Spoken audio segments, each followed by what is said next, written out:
Hello friends, welcome to केचूस home and kitchen channel. ಇವತ್ತು ನಾನು ಇಲ್ಲಿ ಮೀನಿನ ಮೊಟ್ಟೆ ತಗೊಂಡಿದ್ದೀನಿ, ಸ್ವಲ್ಪ ಫಿಶ್ ತಗೊಂಡಿದ್ದೆ। ಸೊ ಮೀನಲ್ಲಿ ಮೊಟ್ಟೆಗಳಿತ್ತು, ಸೊ ಹಾಗಾಗಿ ಇದನ್ನ ಒಂದು ಸ್ವಲ್ಪ ಫ್ರೈ ಮಾಡೋಣ ಅಂತ, ಹಾಗೇನೇ ವಿಡಿಯೋ ಕೂಡ ಮಾಡಿ ನಿಮಗೆ ಹೇಗೆ ಮಾಡೋದು ಅಂತ ತಿಳಿಸೋಣ ಅಂತ। ಸೊ ಹಾಗಾಗಿ ಮೀನಿನ ಮೊಟ್ಟೆಯಲ್ಲಿ ಫ್ರೈ ಮಾಡ್ತಾ ಇದ್ದೀನಿ। ಇಲ್ಲಿ ಆಲ್ರೆಡಿ ಆಕ್ಚುಲಿ ರೆಕಾರ್ಡ್ ಆಗಲಿಲ್ಲ ಇದು, ನಾನು ಇಲ್ಲಿ ಎಣ್ಣೆ ಹಾಕಿಬಿಟ್ಟು 2 ಹಸಿಮೆಣಸಿನಕಾಯಿ ಹಾಗೇನೆ ಒಂದು ಈರುಳ್ಳಿನ ಹೆಚ್ಚಿ ಹಾಕೊಂಡಿದ್ದೀನಿ। ಇದು ಸ್ವಲ್ಪ ಫ್ರೈ ಮಾಡೋಣ। ಈಗ ಈರುಳ್ಳಿ ಎಲ್ಲ ಸ್ವಲ್ಪ ಲೈಟಾಗಿ ಕೆಂಪಗಾಗಲಿ। ಈಗ ಈರುಳ್ಳಿ ಸ್ವಲ್ಪ ಬಾಡಿದೆ, ಅದಕ್ಕೆ ಸ್ವಲ್ಪ ಶುಂಠಿ ಬೆಳ್ಳುಳ್ಳಿ ಪೇಸ್ಟ್ ಹಾಕ್ತೀನಿ, ಸ್ವಲ್ಪ ಒಂದು 1/4 ಸ್ಪೂನ್ ಹಾಕ್ತೀನಿ। ಸ್ವಲ್ಪನೇ ಇರೋದ್ರಿಂದ ಎಲ್ಲ ಸ್ವಲ್ಪ ಸ್ವಲ್ಪ ಹಾಕ್ಕೊಂಡು ಸಾಕಾಗುತ್ತೆ। ಇದು ಒಂಚೂರು ಹಸಿ ಸ್ಮೆಲ್ ಹೋಗಲಿ। ಈರುಳ್ಳಿ ಸ್ವಲ್ಪ ಫ್ರೈ ಆಯಿತು, ಇದಕ್ಕೆ ಒಂದು ಸಣ್ಣ ಟೊಮ್ಯಾಟೊ ಜೊತೆನೆ ಸ್ವಲ್ಪ ಅರಿಶಿನ,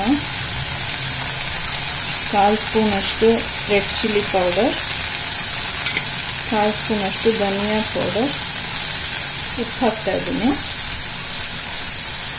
ಟೊಮ್ಯಾಟೊ ಎಲ್ಲ ಈಗ ಸ್ವಲ್ಪ ಬಾಡ್ಕೊಳ್ಳಿ।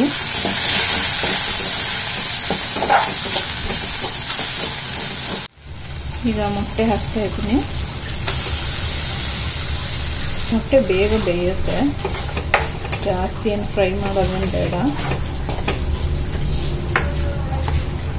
ಅರ್ಧ ಬೆಂದ ಮೇಲೆ ನಾನು ಇದಕ್ಕೆ garam masala powder 1 tea spoon ಅಷ್ಟು ಹಾಕ್ತೀನಿ। ಉಪ್ಪು ಒಂಚೂರು ನೋಡ್ಕೊಬಿಡ್ಬೇಕು, ಕಮ್ಮಿ ಇದ್ದರೆ ಹಾಕ್ಕೊಳ್ಳೋಣ।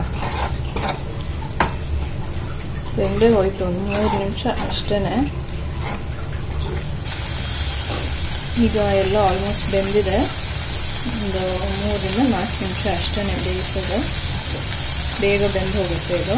ಲಾಸ್ಟಲ್ಲಿ ಸ್ವಲ್ಪ ಕೊತ್ತಂಬರಿ ಸೊಪ್ಪು ಹಾಕಿ ಮಿಕ್ಸ್ ಮಾಡಿ ಆಫ್ ಮಾಡ್ತಾ ಇದ್ದೀನಿ। ತುಂಬಾ ಚೆನ್ನಾಗಿರುತ್ತೆ, ತುಂಬ ರುಚಿಯಾಗಿರುತ್ತೆ ಇದು। ನಿಮಗೆ ಇದು ಎಗ್ ಬುರ್ಜಿ ಥರ ಫೀಲ್ ಆಗುತ್ತೆ ತಿನ್ನಬೇಕಾದ್ರೆ, ಅಂದರೆ ಗೊತ್ತೇ ಆಗೋದಿಲ್ಲ, ಅಷ್ಟು ಚೆನ್ನಾಗಿರುತ್ತೆ। ಟ್ರೈ ಮಾಡಿ ಮನೇಲಿ, ಹೇಗಿತ್ತು ಅಂತ ತಿಳಿಸಿ। ಹಾಗೆಯೇ ವಿಡಿಯೋ ಇಷ್ಟ ಆಗಿದ್ದರೆ ಲೈಕ್ ಮಾಡಿ, ಶೇರ್ ಮಾಡಿ, ಚಾನಲ್ನ ಸಬ್ಸ್ಕ್ರೈಬ್ ಮಾಡಿ। ಮತ್ತೆ ನೆಕ್ಸ್ಟ್ ವಿಡಿಯೋದಲ್ಲಿ ಸಿಗ್ತೀನಿ, ಅಲ್ಲಿವರೆಗೂ ಬಾಯ್।